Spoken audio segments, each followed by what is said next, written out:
বিশ্ব খনিকৰ বিশ্বকৰ্মা।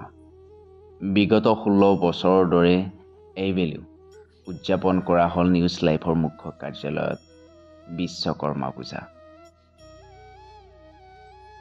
এনেদৰে সুন্দৰকৈ সাজি উলিয়াইছে ৰভাগৃহ।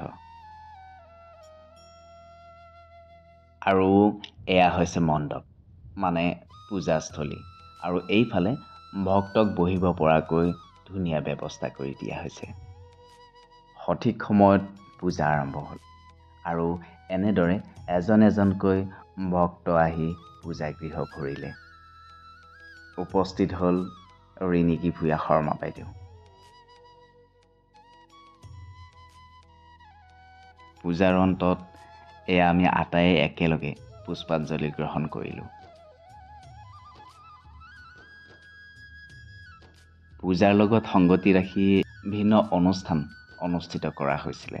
চাওকচোন।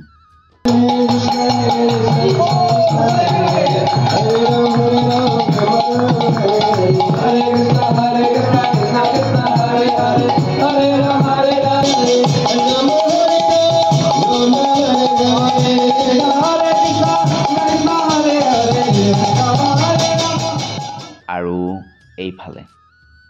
এইফালে প্ৰসাদৰ লগতে দুপৰীয়াৰ আহাৰৰ ব্যৱস্থা কৰা হৈছে।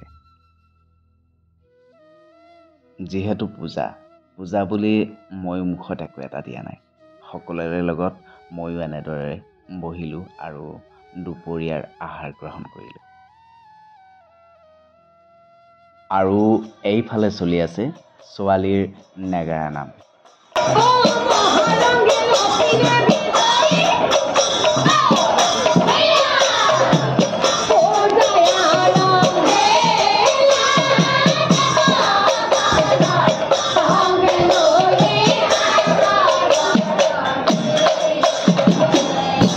এনেকৈ উদযাপন কৰা হ'ল নিউজ লাইভৰ মুখ্য কাৰ্যালয়ত বিশ্ব খনিকৰ বিশ্বকৰ্মা পূজা। ধন্যবাদ।